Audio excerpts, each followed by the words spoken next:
child authors once more? Big round of applause.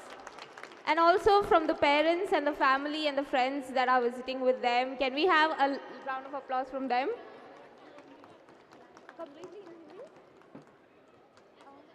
As much as okay. ठीक है, तो हम कोशिश करेंगे हम जितना हिंदी में बात कर सकते हैं उतना करने की. ये जो चाइल्ड ऑथर्स आज आपके सामने हैं, these are not your regular run-of-the-mill authors, right? These authors have been selected through a very rigorous process by Scholastic India for a special mentorship program called Scholastic Writers Academy. After going through a 10-day intense workshop with all of these authors, they have come out with short stories that have been published in anthologies on Amazon and all over the world. So yes, we have Trisha Bhatnagar, Para Baranwal, Meera Chadha and Lavanya Kaushik over here. So आज हम इनसे बात करेंगे और जानेंगे इनकी journey कैसी रही है, कैसा लगता है एक स्टूडेंट ऑथर होने में एंड ऐसा बनने के लिए हम क्या कर सकते हैं, right? So one more round of applause before we start the discussion. Thank you.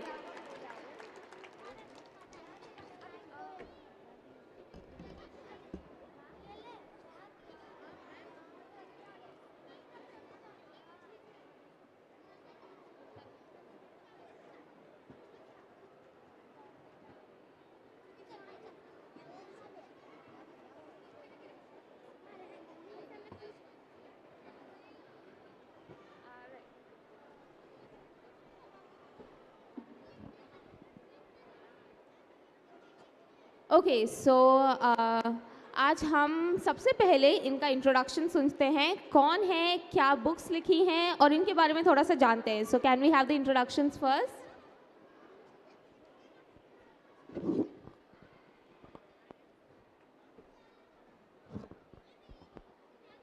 Hello. So my name is Trisha Bhatnagar. I was published in Spellbinding Stories last year. I study in grade 8 in Pathway School, Gurgaon, and I really enjoy playing badminton and playing guitar.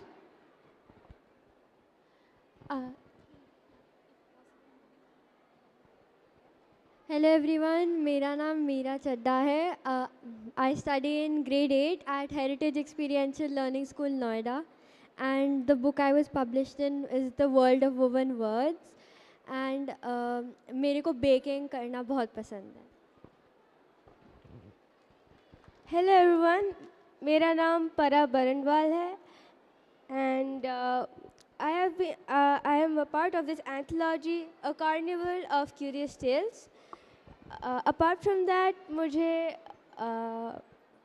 मुझे math problem solving and art बहुत पसंद है.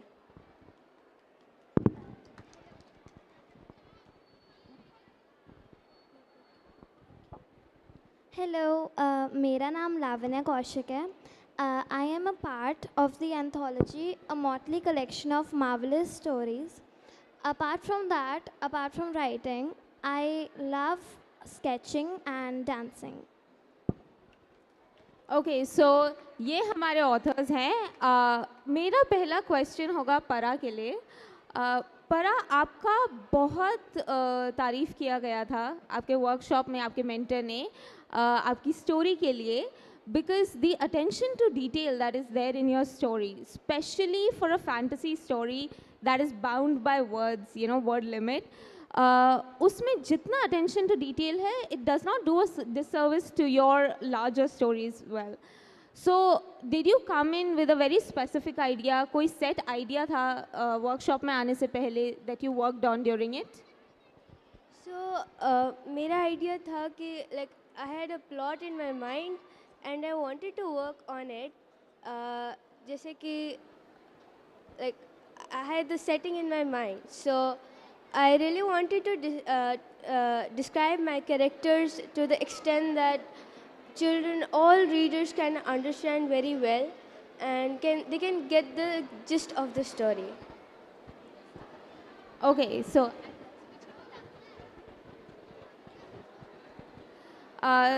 since we are on the topic of, inspired by story ideas and कौन सा genre लिखना है, Lavanya, your story as well, yeah? So your story was fantasy as well, and your mentor mentioned that your story pitch never wavered from its original idea. So did you also come in with a very set specific idea for the workshop? No, my idea was not set, but as the days went by of the workshop, I created a story which like matched sort of other stories in the anthology, and it stood out at the same time. It did, because your story from the very beginning to its original core was very true, right? And your mentor also mentioned that you're a silent child, yes, but not so silent when it comes to your storytelling skills, which means that you are very competent and your storytelling skills show through your writing. So have you had experience working on those skills beforehand the workshop with other writing practices? Yes, I have published a few books personally, like self-publishing, so that's where I got the practice from. So do you find writing easier to explain your ideas than speaking them out loud? Yeah. I think if this was a written panel discussion, you would have aced it. Next for Trisha, you had written mystery. Yeah, and that is a genre that relies very heavily on clarity of content, and you have to be very restrainful with what details you're putting into your story. And yours was also a story that finished very well within the word limit. You were comfortable with the word limit. So having that boundary for the word limit, did that help in your writing process, considering your genre? I believe that the word limit reduced the amount of detail I could go into, but at the beginning I really struggled with keeping it in the word limit, and it took quite a few drafts to actually get comfortable with the word limit. But the word limit basically helped me give an idea of how to end it, and I ended it on a cliffhanger, which kind of keep the mysterious part of the story alive. So I would say it definitely helped. So did you have more fun writing the clues than the ending? I guess so. I would say, yeah. Okay, that's good to hear. And since we're on the topic of word limit, did that feel like a challenge to any of you? And any four of you can answer the question. It's an open panel question right now. So do you want to talk about your experience with the word limit and setting your story in it? I feel like the word limit was definitely a challenge for me personally, because as Trisha said, the details were like comparatively less like I could put comparatively less details, which was like really hard for me. I made a few drafts and everything, but in the end I think it came together really well. Right, and you have also been known as somebody who made the most of the workshop in terms of learning, because you asked a lot of questions and you did put in the feedback that you got, you applied it to your work, and you were very inquisitive throughout the workshop. You wanted to know the most you could out of it. So, when it comes to feedback and when it comes to incorporating it within your work, there's a lot of people out here as well, there could be, who might struggle with feedback, right? Sometimes, even if it's constructive, people might take feedback as an insult to their capabilities or like a personal attack. They don't know how to incorporate feedback positively or even neutrally. So is there any words of advice you could give to someone who might be struggling with that? Even out here, they might not know how to take feedback the right way. So what was your approach? What was your mindset when you were taking feedback? I feel like I kept a really open mind during that time, because I was obviously the story was a draft, so I wanted to know what I could do better to improve my story. As Sonakshi ma'am, she was a really experienced person, and I thought that she, with that level of experience, she knows really, like, she's really talented and she has a lot of knowledge. So I feel like you should always listen to everyone who has a feedback, good or bad. You should always listen to others and just try to incorporate it in your work, because I feel like feedback always makes your work more better than it could have possibly ever been. So you're going in with the mindset that there's always room for improvement. Yeah. Yeah, and knowing that there's more that you can do with your work, and also it depends on whom you're taking the feedback from. That is up to your discretion, and it's up to you to decide whether to take it or not as well. But you have to be open-minded about it, is what you're saying. Yes. Okay, great. Anybody else would like to add on to that? So, as she said, feedback has to be taken with a lot of humility. You can't take it as an attack. And you just need to have a mindset that it's okay to improve. As in, a lot of people believe that the capability that they have right now is the highest that they can go, and they don't realize their true potential. When our mentors, who have so much experience and have seen so much before us, they might be able to see that spark of potential within us and give us feedback to push us towards it. I think that's really brilliantly put, to have humility first and above all else, and know that there's higher that you can go, and not taking yourself to be at the peak of your capabilities at all times.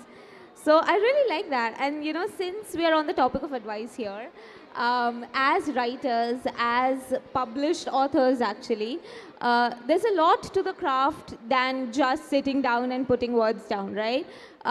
You deal with a lot of challenges, especially like writer's block and not having an idea whether what you're writing is good enough or not, right? So is there any specific way that any of you deal with writer's block? Any routine that you might have, or what do you usually do when you're struggling with it? Do you want to start? I have struggled a lot of times with writer's block, so I really don't know what to write. Like, all my good ideas have been used up. So what I do is I go and look for inspiration. So I'd read new books, or I'd read some of my drafts that I made and improve upon them. And that's usually how I deal with writer's block. Going back to your old drafts and reworking them. Oh, that's a nice way to get around it. What about you? Okay, so earlier I didn't used to know the meaning of writer's block. So I used to think that when I used to get blank, I used to think that my ideas have gone for a break and they will just come back after some time. So in the meantime, I used to do something else, because after I got to know about that, I felt really scared of writing, because I thought that how can writer's block be there, and I was really afraid. So I decided to implement my earlier ability and earlier thoughts, that my ideas have gone for a break, and it really worked, because yes, I used to read more, so that I could have more ideas, or I twisted the plot a little bit. I thought more about the story, and then I finally got back to the, yeah. But that is a really good explanation, to say that you're right, ideas have gone for a break and they might be back after a while. And in the meantime, you just get around to doing whatever else that could possibly inspire you. Maybe you could take a trip, maybe you could go and read some other books, maybe you could listen to new music, anything that inspires you to think more creatively without forcing yourself to be in that pressure of writing and writing. Yeah? What about you, Meera? I feel like during the time I got writer's block, I just browsed through some of the books that I've read in the genre that I wanted to write my story in. And I feel like that really helped me, because I can't just leave that part of the story, because me personally, I'm unable to connect it after I've written the rest of it. So it's better just to take a little break, maybe put your mind on other things. But I personally like to browse through the books that I've already read. So going back to your comfort reading material and what could also inspire you to continue writing what you were originally intending to. Great. What about you, Trisha? So, writer's block isn't exactly what I would describe what happens, because I'm always filled with some sort of crazy idea to write about. Most of the times, the problem is I think of the peak moment in the story before I think of the backstory, before I kind of get to that part of the story. So I'm creating this one moment in my head, and I just want to jot it down, but it's not happening because I have to figure out the story, the setting, and it's just that that part of the story is blank. I have an idea of what I want to do, of what the story is going to be, but the idea is of this one moment, the peak of the story, that's just going to be the best part of the story, but it's not actually going to work if I'm not able to understand everything else about the story. So sometimes it's really frustrating because I have one idea and I'm not able to execute it properly. But after a while, if you think about it a lot and if you start writing it, start jotting ideas down, mind maps, they really help. So you're able to create a backstory and it turns out into something beautiful. So having a structure, but then what you did experience, having that one driving force or like one rising moment of the story that drives the whole thing and drives their inspiration, getting that out, but bridging that with what comes before and what comes after, Yeah. and having to note all of that down as well, just so that it has as much care and affection as your peak part of the story, is one of the more frustrating parts of writing, yes, but also very essential to be able to connect that moment with your readers so that they would also know why exactly that specific moment matters so much to you. Yeah? So that's a nice way to put it across, and I like the amalgamation of ideas that we've had here, taking a break from your writing, going away, doing something else, something that could inspire you, or going back to your old drafts or your old favorite books and using that as inspiration. So that's great.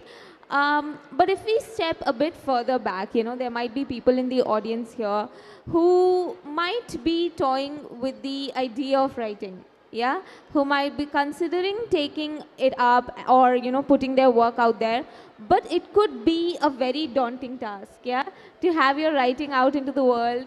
So as published authors, as, people who have undergone a workshop with 18, 15, 20 other kids, you constantly had to put your work out there every single day and listen to the people around you, what ideas they had about your work.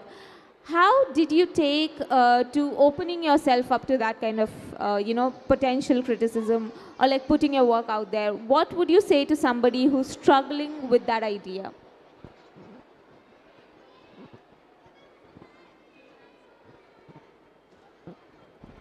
So, like, I didn't write because I was forced to. I wrote because I discovered that I was good at it through, like, a lot of competitions, like inter-school competitions and everything. And when I saw the opportunity for this Writers Academy, I was like, okay, let me just try it. Even if I can't do it, even if I don't get to the final point, I'll just try it and I'll see if I can do it. Because somewhere in my heart, I knew that, like, I have the potential to do this. And I feel like everyone should try writing because there's no good or bad story. I've had the most absurd ideas for stories, and obviously I haven't published them. But I feel like everyone should try it, and there's no harm in putting your work out there so that people, you never know, someone might like it. Exactly. Just taking that first step and putting your work out there, not knowing what might come after is going to come afterwards anyway. There's no other way around it. But taking that first step is of utmost importance because it matters to you, right? It's your work and you have to make that first choice depending on how well you know yourself. So that's a good suggestion. Anybody else who wants to add on to that? See, I believe that story writing is a beautiful way to express yourself. Sometimes the words that you aren't able to speak, you can write them better and express them in a really creative way. So to anyone who may be thinking about putting their work out there, I would say start small if it's not working. Show it to your parents, your family. They're always the biggest supporters. Your friends, your teachers. One day you will realize that you're good at it or that maybe you do want to pursue it further. And there are always people around you who can help you find the right ways to put your work out there.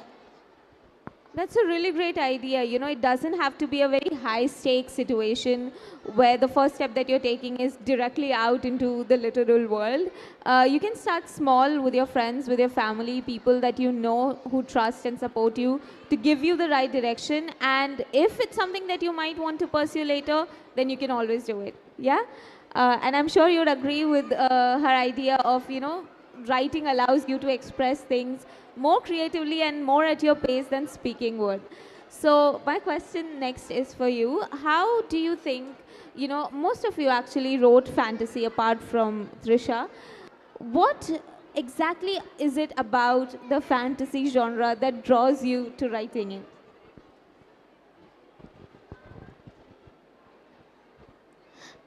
Fantasy has always been my strong suit because you can write anything and everything and it will make sense. Like it's like a puzzle piece, and if you find the right beading, then the whole picture will come together. So it's a really beautiful way of expressing your ideas, much better than I'd say non-fiction books because it's based on real life, and stories for me are a way of going into a parallel universe, so like a life that is not mine.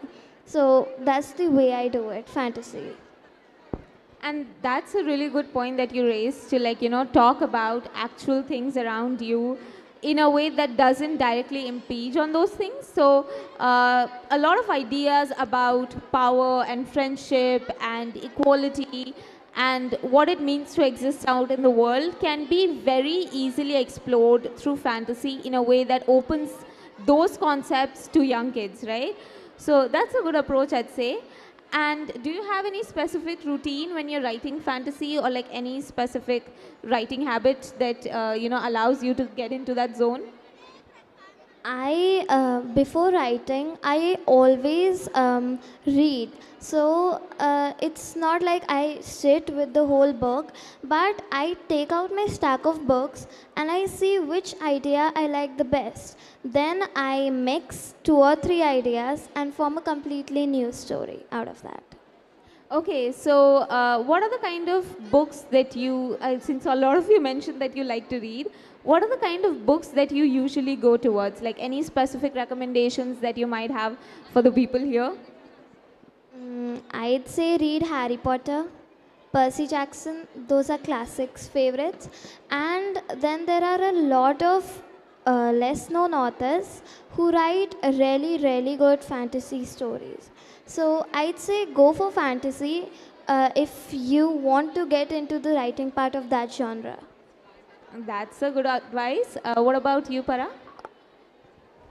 So I would recommend Enid Blyton's series because I just love adventure, and I just like the way how he revolves around the feelings of the protagonist and the challenges the characters face.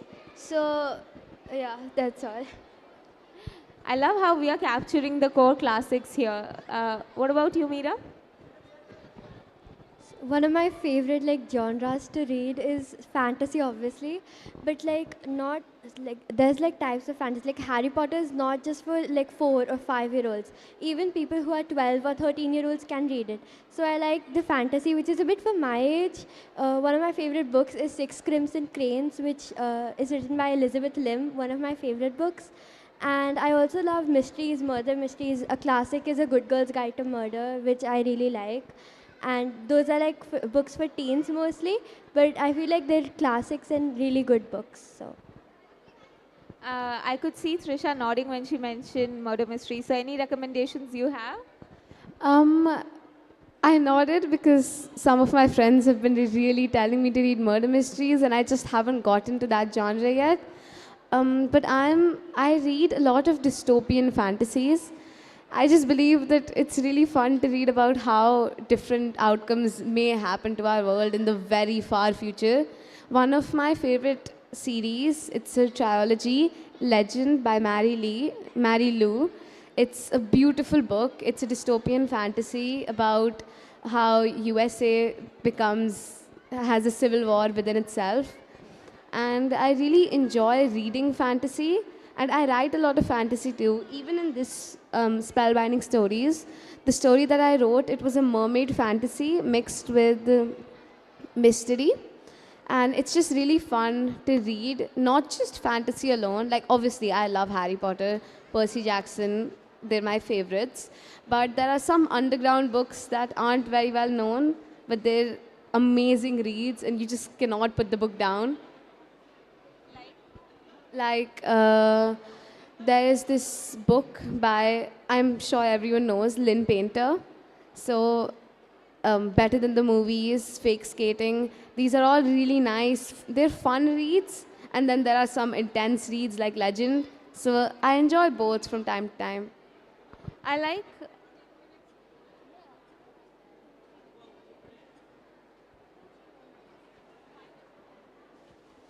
I like the addition of dystopian to the list because, the best thing about dystopian fiction is that now you can classify them under contemporary reads also because how close we are to that kind of a reality.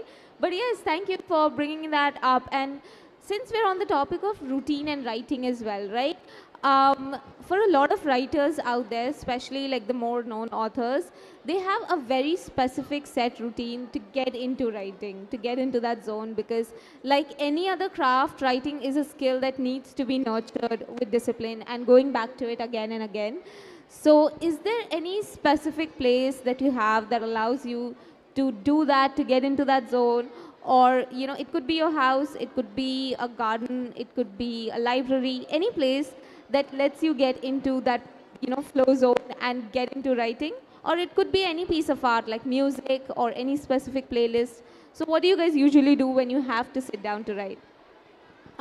Usually, I live on the 16th floor, so the balcony is very windy. It's a very fun place to write, to read. Sometimes even play music because no one really hears. So sometimes playing guitar, and it just really it's very motivational in a sense. It's just something about the calm that helps you write better and form ideas. I think your next piece of flash fiction should be titled Advantages of Living on the 16th Floor. Okay, so Meera, what about you? I feel like any place which is a calm place, mostly my room, I stay in there, like it's my sanctuary, I feel like. But I also travel a lot, so I feel like the places I go, it always gives me new ideas for new stories or any piece of literature which I like to write. Also, the books I read just give me a really good idea of, more ideas for my stories. So consuming as much art as possible to let that, creative juices keep flowing. That's a great idea. What about you, Para? Okay, so regarding the place where I write, I don't think there has to be a very specific place. We can write anywhere, like anywhere we like.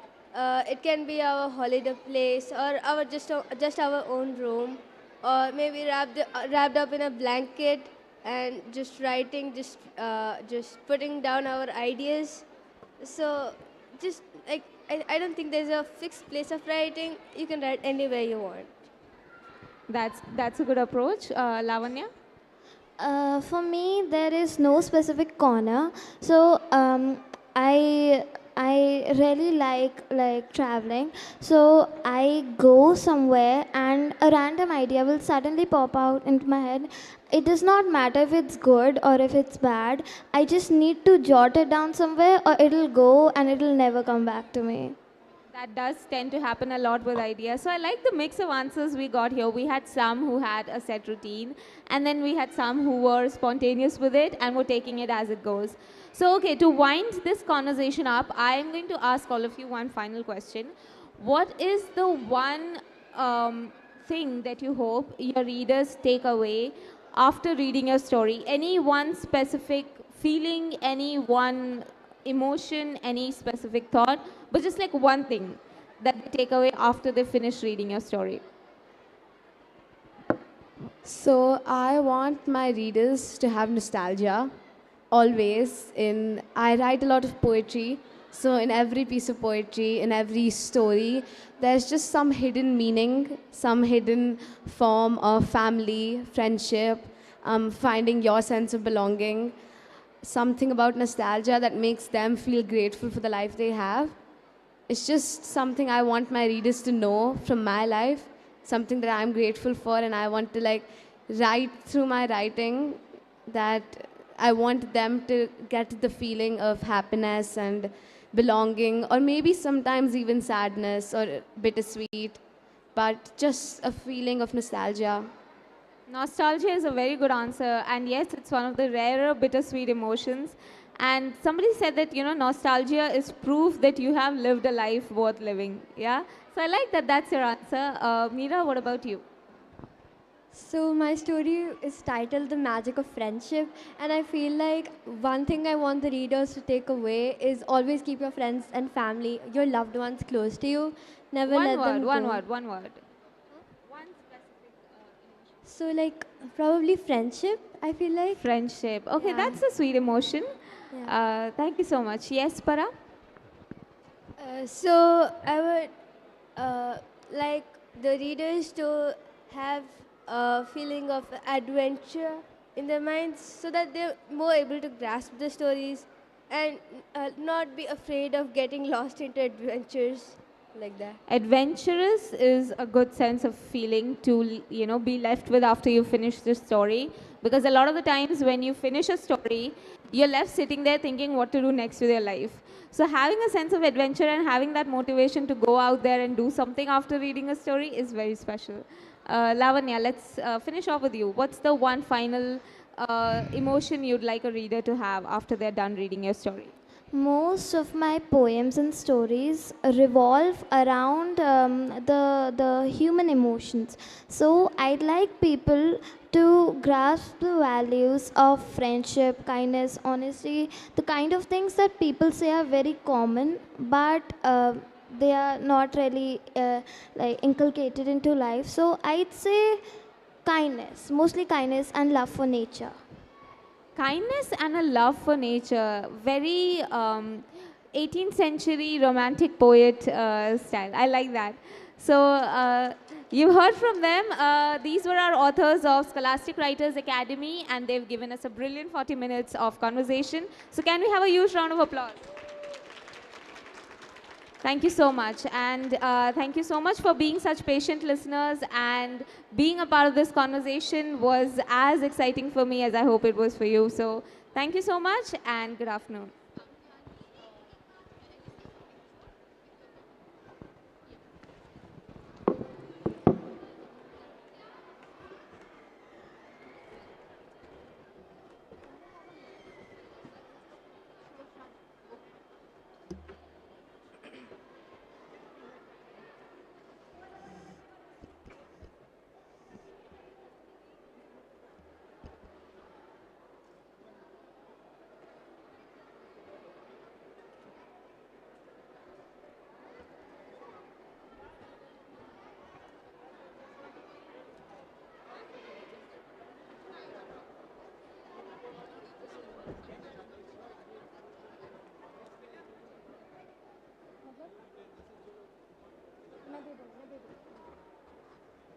Thank you so much everyone for joining us, and we have had wonderful session here. Trisha, Meera, Para and Lavanya, thank you so much for your journey. Thank you so much sharing your journey with us, and we would like to invite Mani sir on the stage to felicitate our young authors for the day. Can we all clap for them, please? They have done such a wonderful work.